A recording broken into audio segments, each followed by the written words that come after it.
because, Chris is definitely right. It's an amazing opportunity, and I was working on this talk while I was riding on the plane, and I kept on thinking, like, how do you change? How do you turn such a powerful and influential experience? How do you even conceptualize that in words? It's very difficult. But I want to start with this. It's a quote from James Oppenheim. And the quote is, "The foolish man seeks happiness in the distance, but the wise man grows it beneath his feet." And guys, I'm a firm believer in that we live in the greatest country in the world. There is no other country, I believe, that, somebody can just have everything in the palm of their hands. But here's the thing, is that America only promises life, liberty, in the pursuit of happiness. Okay, happiness isn't given. It never said that. It's the pursuit of happiness. That's what's given. And it's up to you to decide whether you want to pursue that or not.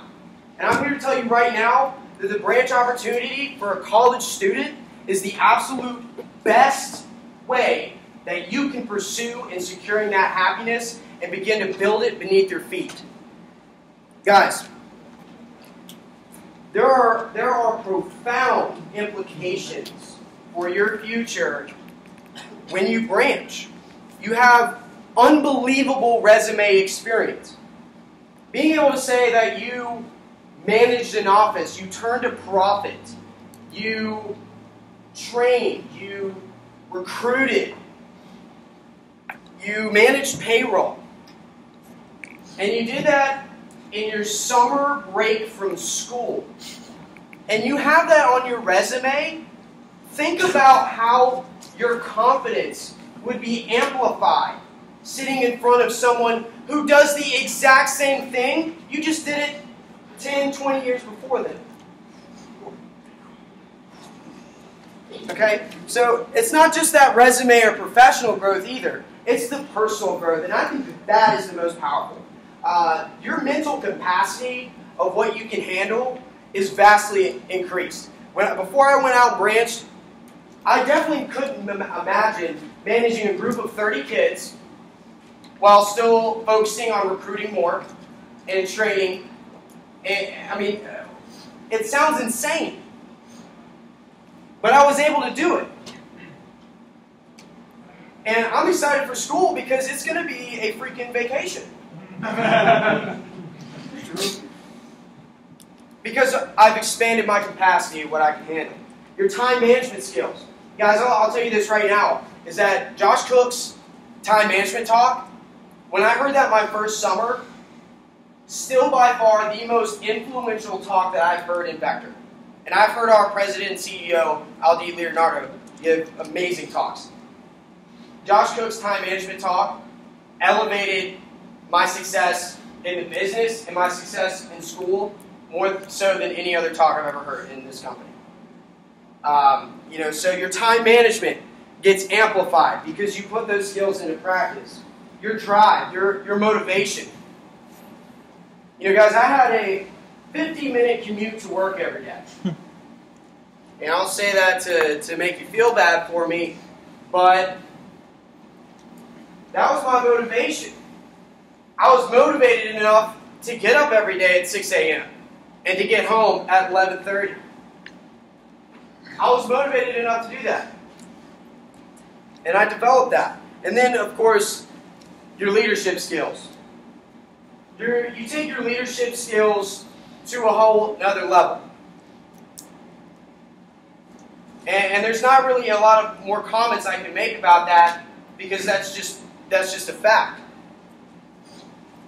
And these skills, guys, they apply to every single field. As Chris was saying, every single field that you could possibly go into. Those are characteristics of an individual that every employer seeks in their people. Every single one. It doesn't matter if you're going into medicine. My major's psychology. Great major, by the way. Psychology. And it doesn't matter if your major is underwater basket weaving. Okay? You're going to have marketable skills, and that's what a resume is for. It's not for necessarily experience in that particular unique, super specific field. It's having marketable skills so that you can market and sell yourself. And then, of course, it separates yourself from your peers. And, you know, with my experience, when I was initially considering branch, I was filled with a lot of self-doubt. I was filled with a lot of, you know, a little bit of apprehension, a little bit of fear. You know, it's a big step. It's the leap. And I knew the doors that the opportunity would open for me. And I was faced with two paths. And I love this quote from Zig Ziglar, which is an awesome name. But it's fear, F-E-A-R, has two meanings. Forget everything and run, or face everything and rise. Ooh. And I chose to do the latter. And management training gives you the confidence and it gives you the skills to be able to go out there and know you can do it. To be able to rise. Guys, if you're in our management academy, you get to learn from one of the greatest leaders in Vector's history, Larry Manley. You get to learn from the #1 manager in the company, Brian Hurlman, and the #1 DM, new DM, in the Eastern region. And I was blessed enough to have those sort of leaders impact me and influence me and teach me the skills. So you get armed, you get ready to go with the Leadership Academy. And then, slowly, month by month, it becomes more real. And then, as soon as you go out there and you search for your own office, that's when it hit me. You know, when I got to go out there and pick my very own office, it was a pretty cool experience. Because every place I went into, I would go into and I would be like, okay, how would I set it up? I guess I'd put the training table over here. This is where I run my interviews. This is my place. And it was just cool. Just everywhere I went into, just being able to like scope it out, and you know, it was awesome. And it was also really nice to have Josh there to be able to help me negotiate that lease. To be able to teach me, hey, you know, these are the things that you need to look for, ABC. So, you know, I wasn't going about it alone or, you know, without any direction. And I finally found the place. And then you get to pick out and design it. You get to, I mean, for any of you guys that want to go into interior decorating, this is why you need a branch.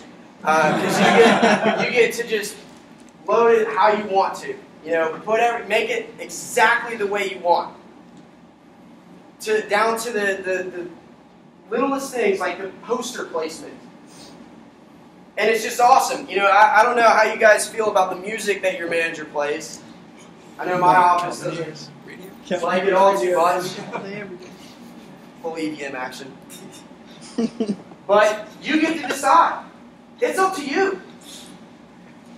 You can play anything you want to.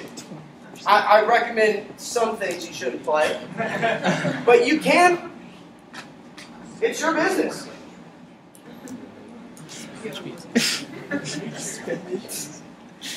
So guys, you get to set up the furniture how you want to, the music how you want to, the environment how you want to.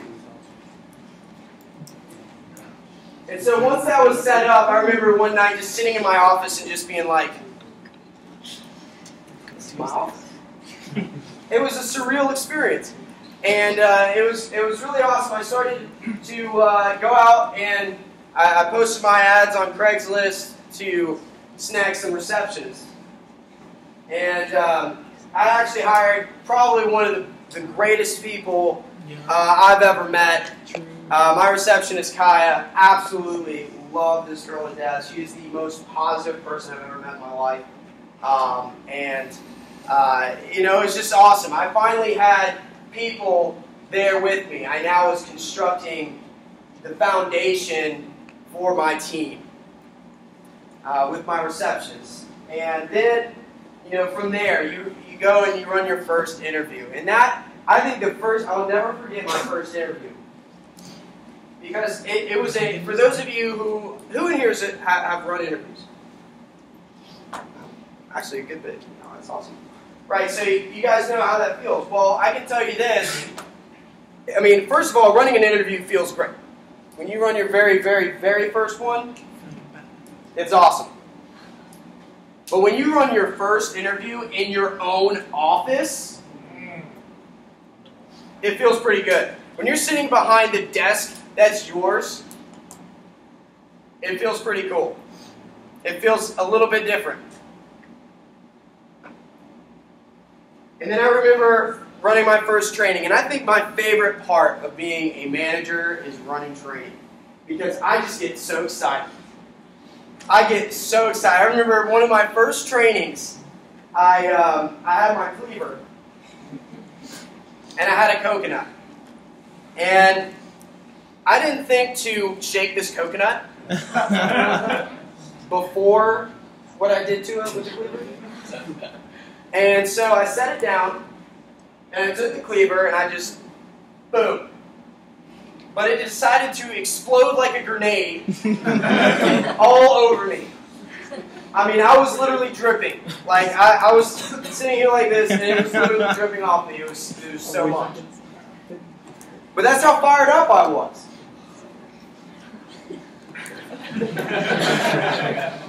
I'll never forget that. But, you know, it was so exciting because I get so enthused about these brand new reps that get to go out and get to experience such a great opportunity. And I would get so excited, and I love training. And, you know, that's when you start assembling your squad. And you start bringing a team together. And then I remember the first weekend when they went out and I generated the first CPO for my office. And it was like, it's starting. It's starting now. It was, I mean, I wish you could take like a physical CPO, like you can do the first dollar earned. Wish you could take that and just put it in like a little glass box. My first CPO. Because it does feel great.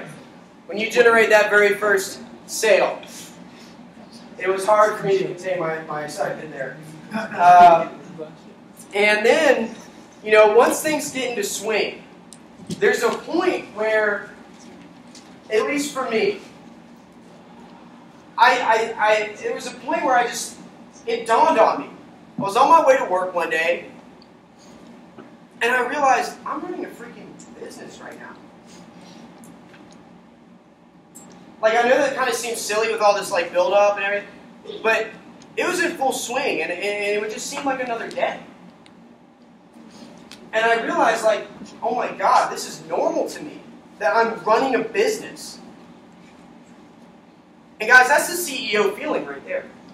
The CEO feeling of knowing that you are the decision maker. You are the role model. And it is your business. I mean, it is yours. Your name is on it. And guys, I mean, this is the part where it becomes difficult to conceptualize that feeling into words. Because when you're a true entrepreneur, and things are yours, and you're in control, and you can do things the way that you want to, you don't have anybody looking over your shoulder and saying, no, you need to do, no, it's up to you. You're the only person. There's nothing like that. And Chris was right when he said that, yeah, I made a little bit of money this summer, but I didn't set out for profitability. That's not what I set out to do at all. I set out to impact people. One of the most amazing experiences I've ever had in my life was how proud I was watching Brandon Armstrong, who unfortunately couldn't be here right now. He's also he's $38,000 for the summer. top 25 rep. Love the guy. But when he walked away with a 10K plus trophy during SC1, and then did over 15,000 and walked away for a trophy during SC2, seeing his reaction to his success, one of the most impactful experiences I've ever had, far surpassed my sense of pride whenever I had 10K plus pushes. Far surpassed that. Because I helped him do that. And I got to watch him succeed in doing it. And watching people grow over time. People change in this business. I guarantee every single one of you sitting in this room right now has changed because of this business. And it's never in a negative way. No one ever comes into Vector and becomes a worse person because of it. They only get better. And to watch my people, to watch the people that I recruited and I trained, to watch that change happen was so special. Especially for someone, when I went into school, I wanted to go either clinical psychology or psychiatry. Because I wanted to help people. That's what I wanted to do my whole life. And for those of you who are pursuing degrees in the medical field, that's probably why you're going into the medical field. Well, I can tell you right now that I get to watch people's lives change every single day I go to work. Their mentality changes, their behavior changes, their decision-making changes, everything. And it's so special. And then if that wasn't good enough, at the end, now I get to sell at flat 50 through September. I mean, like, I go out and I was sick a large part of SC3, but I did like 1.1, and I did 3 appointments. And I made $550. And I get to do that through September, after everything this summer. It almost doesn't seem fair. And not to mention that, but now with and I didn't get this, by the way. I didn't get this. You guys are the only people that get. Those of you who started this year, you're the only people who get this.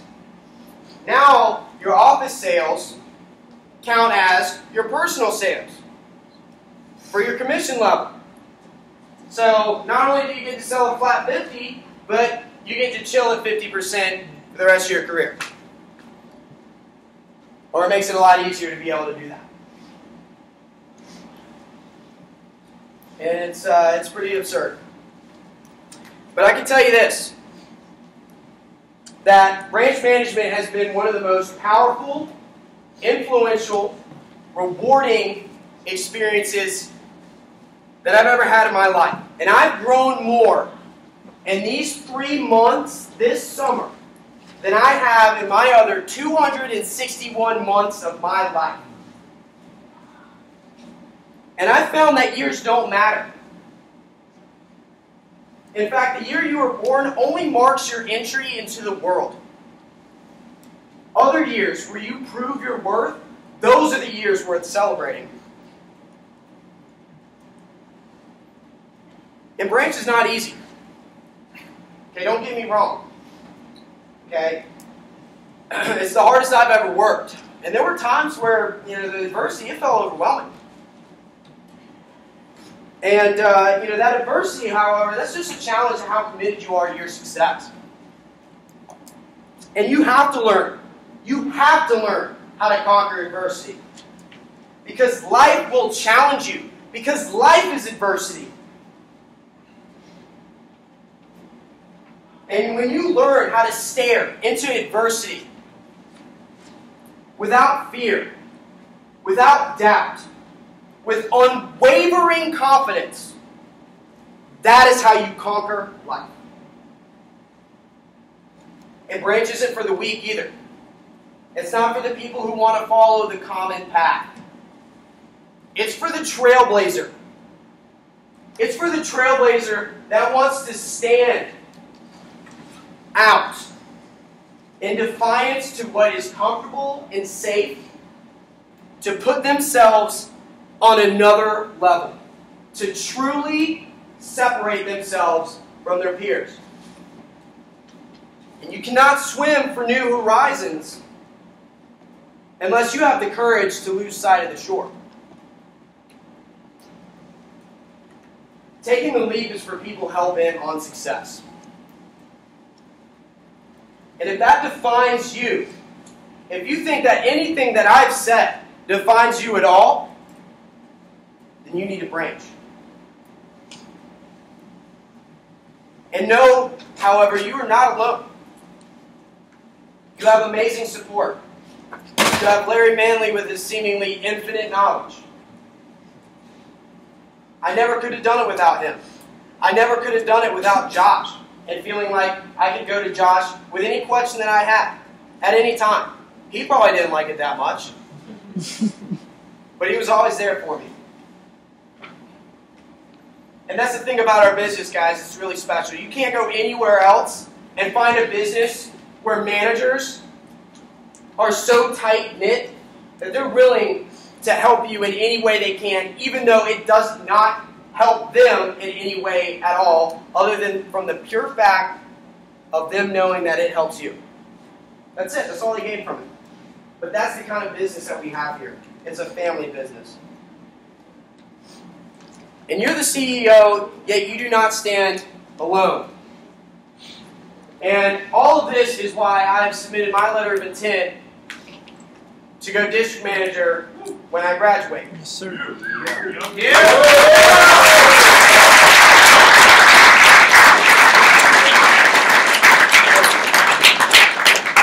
It's an amazing opportunity, and I want to do it as a career. Because that's how much fun, that's how much this experience has meant to me. So branch management has surpassed every ounce of my expectation.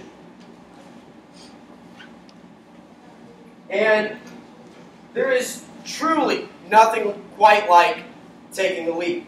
So I'll end with this. I just want to know who in 2016 is willing to swim to new horizons without fear of losing sight of the shore. Who in 2016 will stop seeking happiness from a distance and begin to grow it beneath their feet? Who in 2016 is taking the leap into branch management? Thank you.